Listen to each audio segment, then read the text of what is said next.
La jeunesse camerounaise se lève, fatiguée d'un système où les portes de l'avenir semblent fermées. Elle réclame justice, travail et dignité. Dans cette séquence, Roger Chantal Thuilleux, homme politique camerounais, met des mots puissants sur le malaise d'une génération brillante, mais oubliée. Entre manipulation politique, chômage et frustration sociale, il pose la vraie question. Le système actuel peut-il encore porter les espoirs de nos jeunes?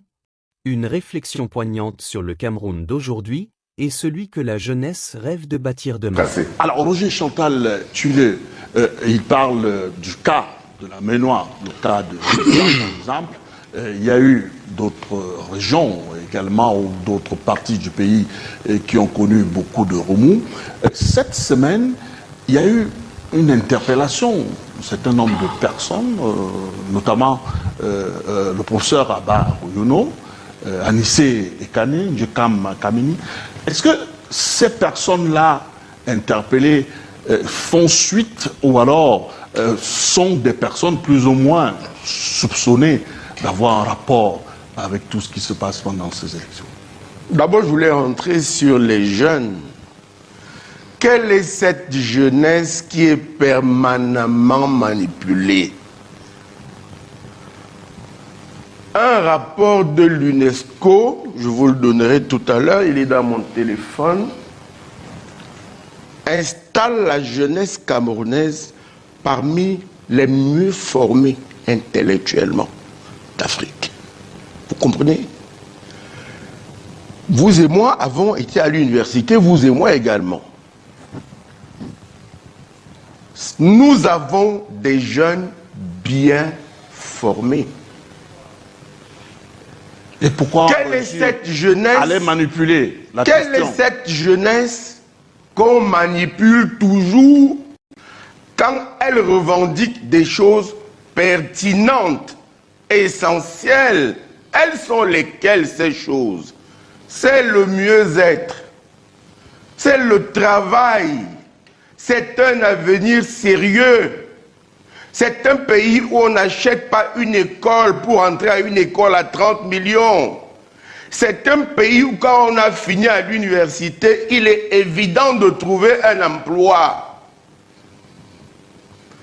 Il y a 3 jours, le secrétaire général de la présidence de la République a tweeté que les motomanes ont nommé le président Biya comme le meilleur d'entre eux.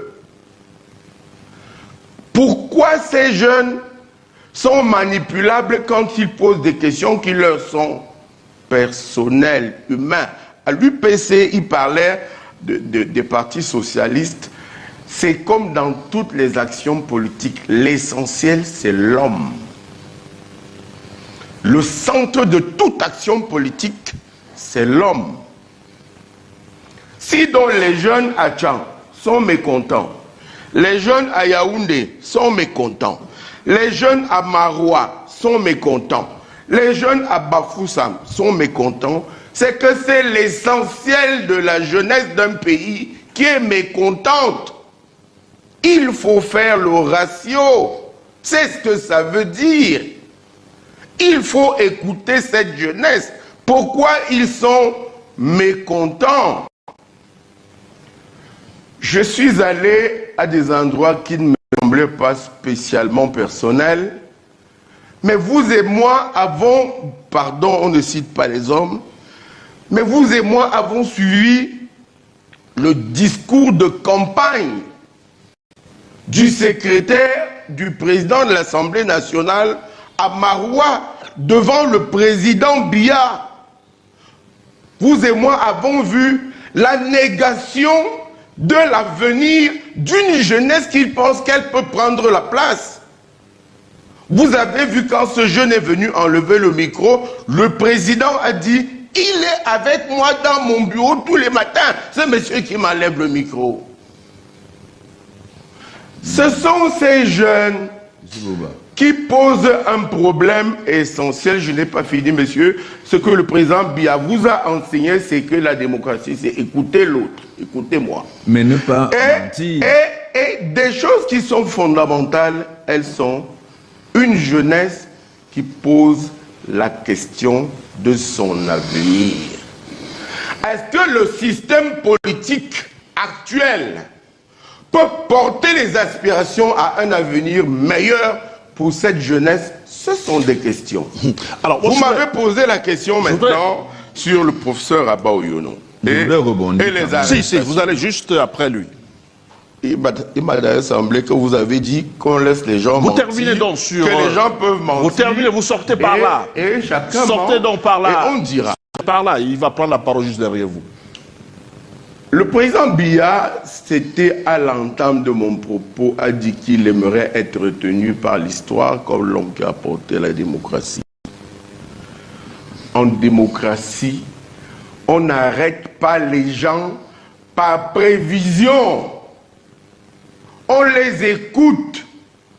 Abba Oyono, c'est un enseignant d'université qu'il faut écouter.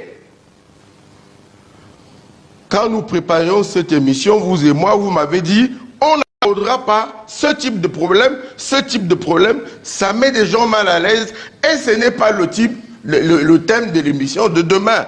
Nous nous sommes entendus, j'ai dit oui, c'est un choix. Monsieur Abba Oyono aime beaucoup Monsieur Tirouma, c'est son droit. Qu'en fait-il en prison? Je peux en parler. J'étais le porte-parole de toutes les parties de l'opposition quand nous cherchions un candidat unique. Je vous promets, Monsieur Abba Oyono n'était pas le plus violent d'entre nous. Nous avons fait une autre réunion avec le président Ekane Anissé, avec le secrétaire général Mavoua en face de l'école publique de Bastos. Ils étaient nombreux. Et Monsieur Abba Oyono, je vais vous surprendre, a dit qu'il faut approcher les autorités pour leur montrer le danger d'une élection tronquée pour la sécurité de la République. C'est pour ça que je vous dis, la paix, oui, mais quelle paix? Celle où très peu ont tout pris et beaucoup n'ont rien. Alors, Patrick, c'est ça le problème au Cameroun. Alors, Patrick, très peu ont tout pris et beaucoup n'ont rien. Alors, Patrick, c'est ce malaise qu'il y a. Le constat est sans appel. Le Cameroun fait face à une bombe à retardement social et générationnel. Une jeunesse instruite mais sans avenir est une jeunesse en colère. Ignorer ses revendications légitimes, c'est compromettre la paix et la stabilité de toute la nation. Le message est clair, il est temps d'écouter. Si cette analyse vous a interpellé, partagez-la pour faire entendre cette voix. Abonnez-vous pour ne manquer aucun de nos décryptages. Et vous, quelle est votre vision de l'avenir du Cameroun? Laissez votre avis en commentaire.